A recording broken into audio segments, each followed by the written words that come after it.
Solomon Okai. I work with the Foundation for Security and Development in Africa, FOSDA. FOSDA is a civil society organization that focuses on human security and young people and vulnerable groups.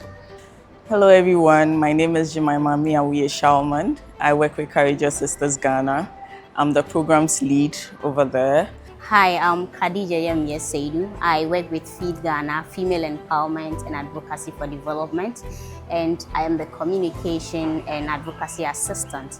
And so FOSDA, over the last 3 years, has been working on the project we call the Ghana Youth Manifesto Project. It's a project that seeks to bring young people's voices together to influence policies at the national level. And so young people have been doing this through regional youth networks and groups across the country to influence the political parties' manifesto.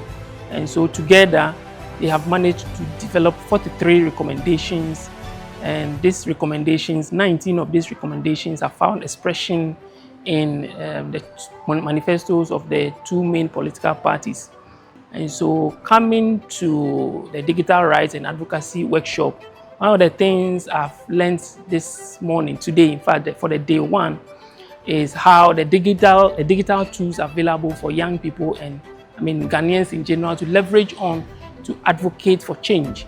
And so I think going back, I'm going to share this information with the coalition of young people who are involved in the advocacy of youth issues and development concerns so that they can leverage on these tools and techniques to advocate for the other recommendations that are left. I believe when they take advantage of these digital tools and techniques, in the AI tools, etc., is going to contribute into strengthening their voice and giving them the agency and the agency that they need to bring about change as far as young people's issues and development needs are concerned.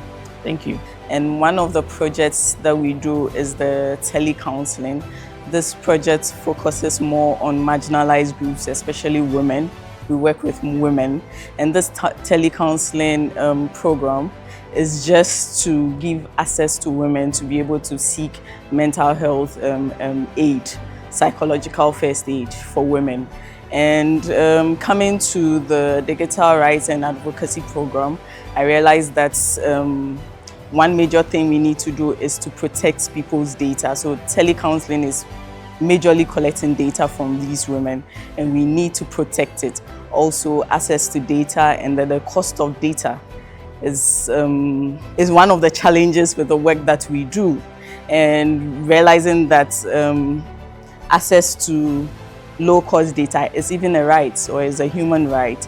Protection of data that we collect from these women is very important, and also they having access, especially those in the rural areas, having access to data and call credits to be able to access these counseling services is very important, and it will be good if everybody was able to get this access as a right. Yeah. So at Feed Ghana, we have this program we run every year, the Her Story Summit. And the program, every year we get established women to come and share their stories so that young people from the university, SHS can learn from them. So after this, we always want to share their stories online so that it can reach wider audience to maximize the impact. But because of the issues of cyberbullying, the aspects that we want to pick out from these stories and then post on social media, the speakers do not want us to post those stories on the media simply because they are scared of the negative comments that people might say about their stories. And it's actually an issue for us at Feed Ghana. Yes. And today's program, I think I have learned a lot. One of the things that stood out for me was the part where our facilitator was talking about cyberbullying and how we can actively create safe spaces online and how we can be safe online. So in all, with all the skills that I have gained here, I think it will go a long way to help Feed Ghana to share more and more inspiring stories online whilst keeping our speakers safe and also creating safe spaces yes, for everyone to thrive.